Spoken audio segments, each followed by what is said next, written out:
तो एक लंबी यात्रा के बाद अनुभव आता है। मैं इस मुद्दे पर बहुत खुलकर और बेबाक बात ये करना चाहता हूँ। अनुभव और उस अनुभव की जगह ले रही है ऊर्जा और एनर्जी। दोस्तों नमस्कार। इन दिनों अपने आसपास के शैक्षणिक परिवेश का भान और ज्ञान करने लेने के बाद कुछ नई बातें दिमाग में आई। मुझे लगा आप सबसे साझा करनी चाहिए, आप सब तक पहुंचाई जानी चाहिए। एक्सपीरियंस और एनर्जी का बड़ा गेम है आजकल। एनर्जी और एनर्जेटिक परफॉर्मेंस को, एनर्जेटिक पीपल को और एनर्जेटिक लोगों को प्रेफर किया जा रहा है। हाँ, एक्सपीरियंस जो है उस पर कहीं ना कहीं एक डेंट जरूर लगा है, लेकिन अगर एनर्जी और एक्सपीरियंस का कॉम्बिनेशन हो, अगर ऊर्जा और अनुभव का समायोजन हो जाए तो ये अपने आप में बहुत लाजवाब हो सकता है। मैं उस दौर से इस दौर को जब देखता हूँ, महज 16-17 साल से मैं टीचिंग में हूँ, अपने अध्यापन में हूँ, और इस अध्यापन के दौरान मैंने यह देखा पीढ़ियाँ बदली, लगातार लोग जो आए वो बदले, चेहरे बदले, लेकिन बच्चे सदैव बच्चे ही रहते हैं। वो किसी भी दौर के हों, किसी भी उम्र के हों, लेकिन जो ट्रेंड है, जो सोसाइटी है, जो एक्सपेक्टेशंस हमारी हैं, जो उम्मीदें हैं और जो एजुकेशनल सिस्टम है, उसमें बहुत तेज़ी से बदलता जा रहा है। अनुभव और उस अनुभव की जगह ले रही है ऊर्जा और एनर्जी। क्या इस ऊर्जा पर, इस एनर्जी पर हमें सोचने की ज़रूरत है?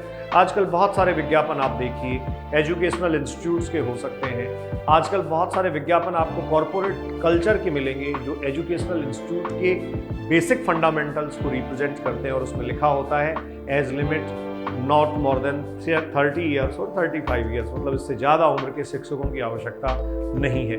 दूसरी तरफ हमारी सरकारें जो हैं वो विद्या संबल योजना और कई सारे गेस्ट फैकल्टी जैसे प्रोग्राम्स चला रही हैं, और उनमें रिटायर्ड प्रोफेसर्स को, शिक्षकों को प्रायोरिटी दी जा रही है। मैं इस मुद्दे पर बहुत खुलकर और बेबाक बात ये करना चाहता हूँ। अनुभव का कोई सानी नहीं होता, अनुभव का कोई तोड़ नहीं होता, अनुभव को कोई भी रिप्लेस नहीं कर सकता। लेकिन हाँ, आज का दौर वह है जिसमें अनुभव के साथ ऊर्जा का समायोजन आवश्यक है।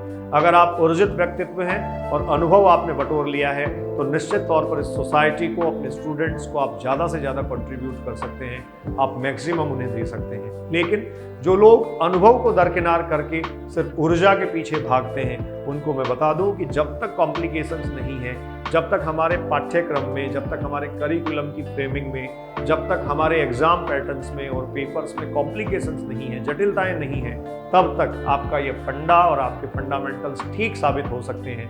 लेकिन जिस दिन दमदार पेपर आपके सामने हो, दमदार चीज़ें हो, डिफ़िकल्टी लेवल जो है वो ठीक तरीके का हो, तो फिर आपको ऊर्जा के साथ साथ अनुभव कहीं ज़्यादा भारी लगेगा और अनुभव के मायने कहीं ज़्यादा होंगे। जी हाँ, आज के दौर में ऊर्जा आना या ऊर्जा से लबरेज युवाओं का आगे आना बहुत अच्छी बात है, लेकिन ऊर्जा को अगर आप अनुभव से रिप्लेस कर रहे हैं या अनुभव को ऊर्जा से रिप्लेस कर रहे हैं, तो दोनों ही मायनों में मुझे ये लगता है ये सही नहीं होगा। ऊर्जा और अनुभव के बीच एक सही समायोजन की आवश्यकता है।